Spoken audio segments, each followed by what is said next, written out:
দেন bank account করতে হবে, GST registered হতে হবে, জিএসটি নাম্বার অবটেন করতে হবে। এক্সপোর্ট করার জন্য যে ডকুমেন্টেশন, তার মধ্যে সবার আগে হচ্ছে IEC, importer exporter code number, সেটা ডিজিএফটি থেকে নিতে হবে।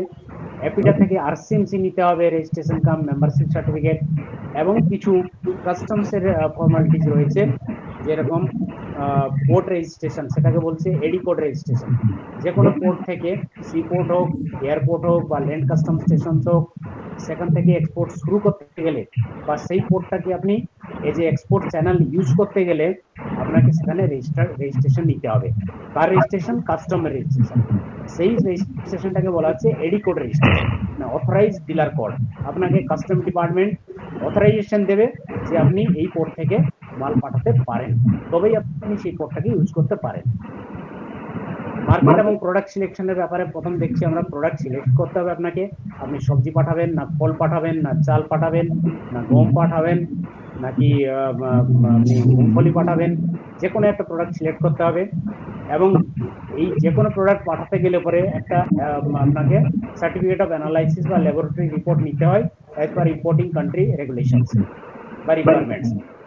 তারপরে আপনাকে মার্কেট সিলেক্ট করতে হবে, কোন মার্কেটে পাঠাবেন, গালফে পাঠাবেন, না জিসিসি কান্ট্রিতে, নাকি ইউরোপে, আমেরিকাতে, কোথায় পাঠাবেন সেটা সিলেক্ট করতে হবে। Next please. এবার বায়ারের সাথে এনগেজমেন্টের ব্যাপার আছে, আপনাকে বায়ার খুঁজতে হবে, তার জন্য কি পদ্ধতি সেটাও আমরা বলে দিচ্ছি আপনাকে। তারপরে হচ্ছে বায়ার যদি মানে যখন পেয়ে গেলেন, তারপরে তাকে স্যাম্পলিং করতে হবে, মানে বায়ারকে স্যাম্পল দেখাতে হবে। স্যাম্পল দেখার পরে বায়ার যখন আপনাকে গ্রিন সিগন্যাল দিল যে ঠিক আছে এটা আমার কান্ট্রিতে এখানে চলবে, তখন প্রাইসিং কস্টিং এর ব্যাপারটা নিয়ে মানে দরদাম কষাকষি সেটা নিয়ে কাজ চলবে। নেগোসিয়েশন কমপ্লিট হয়ে গেল, তারপরে এক্সপোর্ট ইম্পোর্টারের সাথে আপনার কন্ট্রাক্ট সাইন হবে। সেটা পারচেজ অর্ডার হতে পারে, সেটা লাইভ লেটার অফ ক্রেডিট হতে পারে, অনেক রকম সিস্টেম রয়েছে। লজিস্টিক তেমন ডকুমেন্টেশনে দেখছি আমরা যে এডি কোড রেজিস্ট্রেশন সবার আগে যেটা আমরা দেখতে পাচ্ছি, আইস গেট পোর্টালে গিয়ে করতে হয়, কাস্টমার আইস গেট পোর্টালে। সেটা হওয়ার পর শিপিং বিলের সাথে, শিপিং এজেন্সির সাথে কথা বলতে হবে, বা যদি বাই ইয়ার পাঠাচ্ছেন তাহলে এয়ারলাইন্স এর সাথে কথা বলতে হবে।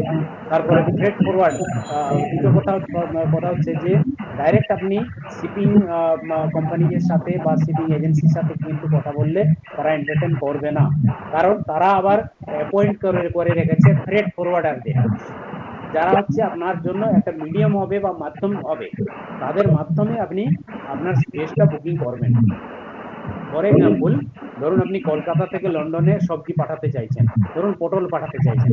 এবার আপনার মনে ইচ্ছে জাগলো, আপনি কন্ট্যাক্ট করলেন বায়ারের সাথে, বায়ার আপনাকে কনফার্মেশন পাঠালো যে ঠিক আছে আমার 1000 কেজি পটল পরশু দিন লাগবে, কি তারপরে দিন লাগবে, একটা ডেটও বলে দিল।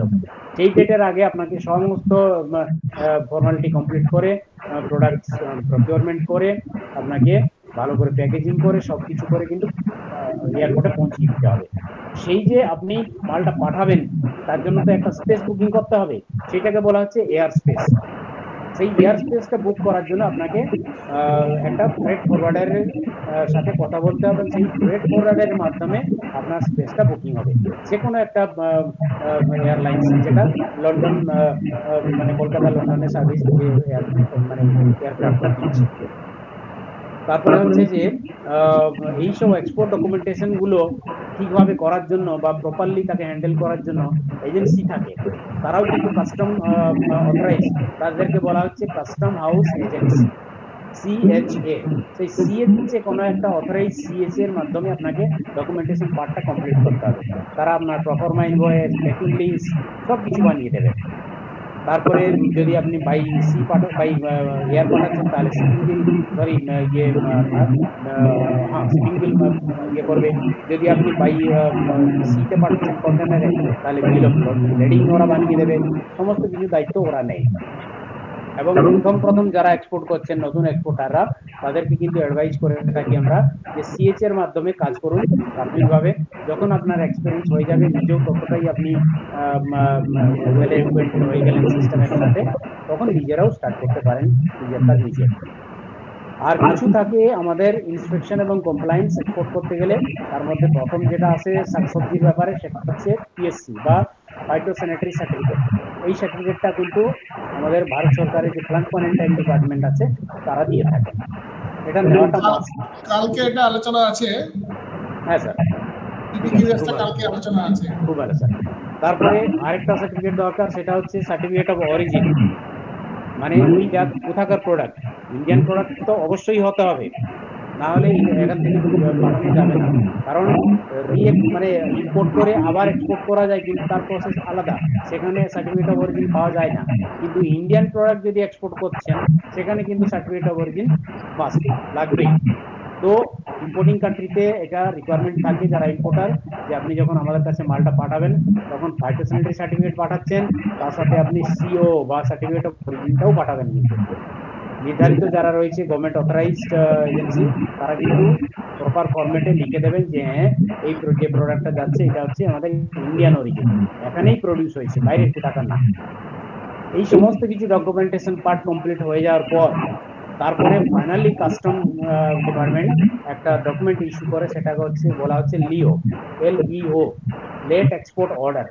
এই লিও ইস্যু হওয়া মানে হচ্ছে যে আপনার এক্সপোর্ট কনসাইনমেন্টটা একদম ফাইনাল স্টেজে রয়েছে to move to the aircraft. সেখানে আপনাকে আর কেউ আটকাতে পারবে না, ওখান থেকে প্রোডাক্ট সোজা চলে যাবে এয়ারক্রাফটে, নির্দিষ্ট স্পেসে আপনার মালটাকে রাখা হলো, সেখান থেকে বিদেশে চলে গেল। এই হচ্ছে ইয়ে।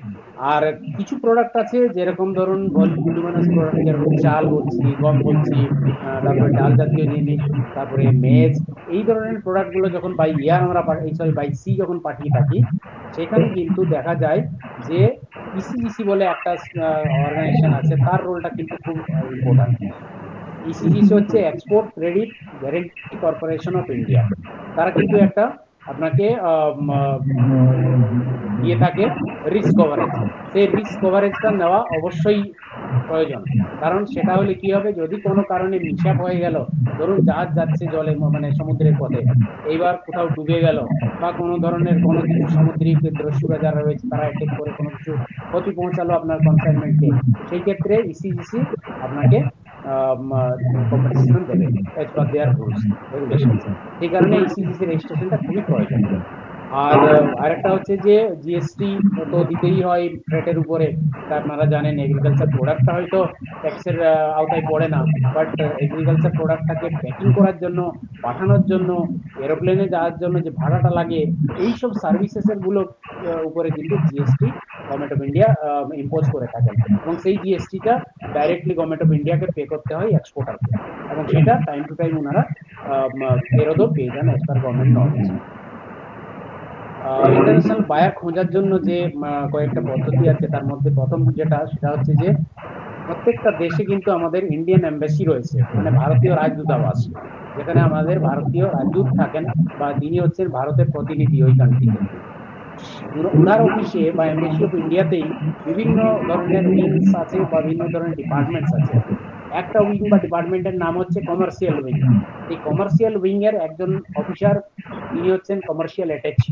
এই কমার্শিয়াল অ্যাটাচিকে ডাইরেক্ট যদি লেখা হয় কোনো চিঠি এখান থেকে, কোনো এক্সপোর্টার নিউ এক্সপোর্টার যদি পাঠান যে আমার ওই কান্ট্রিতে এক্সপোর্ট করার ইচ্ছে আছে, আমি এই প্রোডাক্ট নিয়ে হ্যান্ডেল করছি বা কাজ করছি, এবং আমাকে জেনুইন বায়ার ওখান থেকে দেওয়া হোক, তাহলে কিন্তু উনি ওখানকার মানে লোকাল গভর্নমেন্ট যারা আছেন বা এজেন্সি যারা আছেন তাদের সাথে কথা বলে জেনুইন বায়ার আমাদেরকে প্রোভাইড করে থাকেন, মানে ইম্পোর্ট আমাদের এক্সপোর্টারদেরকে প্রোভাইড করে থাকেন।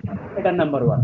নাম্বার 2 হচ্ছে কিছু চেম্বার অফ কমার্স আছে, যেরকম আপনারা জানেন হয়তো Indian chamber of commerce, Bharat chamber of commerce and industry, FICCI আছে, CII confederation of Indian industry, ASSOCHAM আছে, এরকম বড় বড় যে কনফেডারেশন গুলো আছে আমাদের ইন্ডাস্ট্রি কনফেডারেশন গুলো, তাদের মাধ্যমেও কিন্তু ইন্টারন্যাশনাল বায়ার পাওয়া যায়, কারণ তাদের অফিসারদের নিয়মিত রূপে তারা বিদেশে পাঠান মার্কেট সার্ভের জন্য এবং বিভিন্ন ধরনের B2B বিজনেস প্রোগ্রামগুলোর জন্য, ইভেন্টসগুলোর জন্য। সেই কারণে সেখান থেকেও পাওয়া যেতে পারে। তারপরে হচ্ছে অনলাইন প্ল্যাটফর্ম, সোশ্যাল মিডিয়ার মাধ্যমেও পাওয়া যায়। B2B ওয়েবসাইট গুলো কয়েকটা আছে, যেরকম indiamart.com, alibaba.com, এখান থেকেও আপনারা পেয়ে যেতে পারেন বায়ার ইনফরমেশন।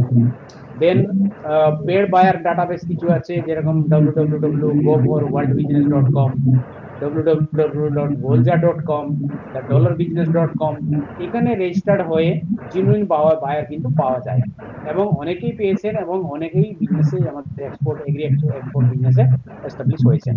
এগুলো কিছু বায়ার পাওয়ার পদ্ধতি আমি জানিয়ে রাখলাম আপনাদেরকে। এছাড়া ইন্ডিয়া আমাদের যে ফিডার মাধ্যমে যারা যাচ্ছেন বিদেশে বা আমাদের আমরা যাদেরকে স্পন্সর করছি, সেই সমস্ত জায়গায় গিয়ে সেখানেও কিন্তু নেটওয়ার্কিং অপরচুনিটিটাকে আপনি নিতে পারেন এবং তার সেখানে গিয়ে আপনি B2B হয়ে বায়ার জেনারেট করার সুযোগ পেয়ে যেতে পারেন।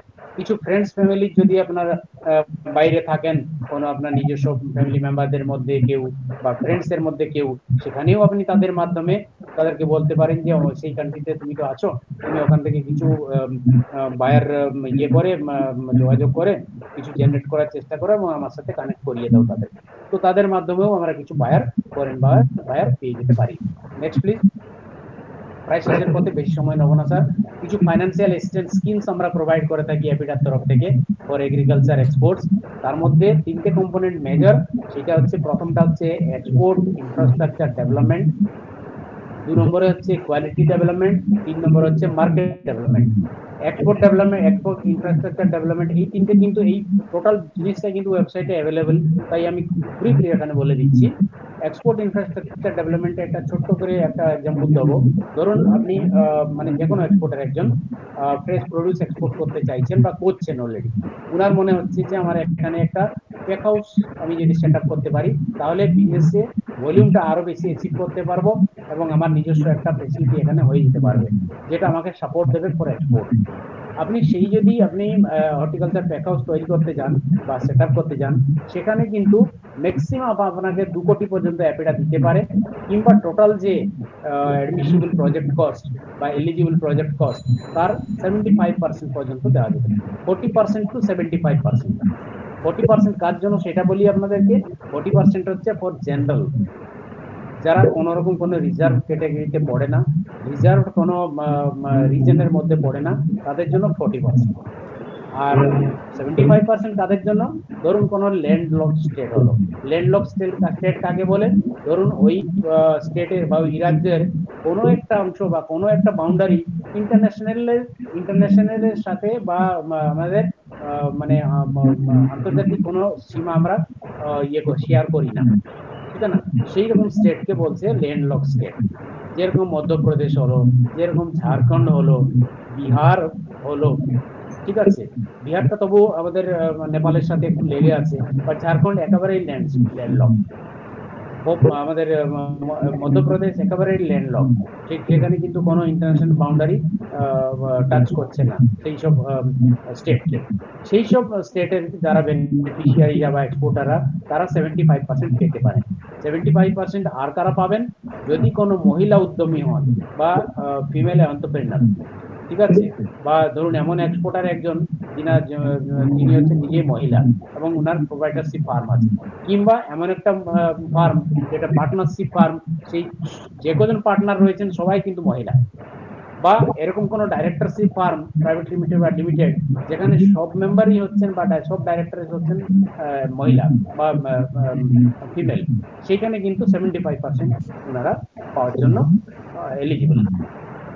আর রিজার্ভ ক্যাটাগরি থেকে যদি কোনো অ্যাপ্লিকেন্টস আসেন, যেরকম SC ST, ঠিক আছে, বা ধরুন আপনার হিলি রিজন থেকে কেউ এলেন, যে হিমালয়ান হিলি রিজন থেকে, সেই সব স্টেট থেকে যদি কেউ বিলং করছেন, তাহলে উনি কিন্তু 75% পেতে পারেন।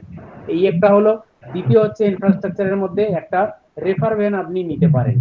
প্যাক হাউস নিলেন, তার সাথে রিফার ভ্যান নিলেন।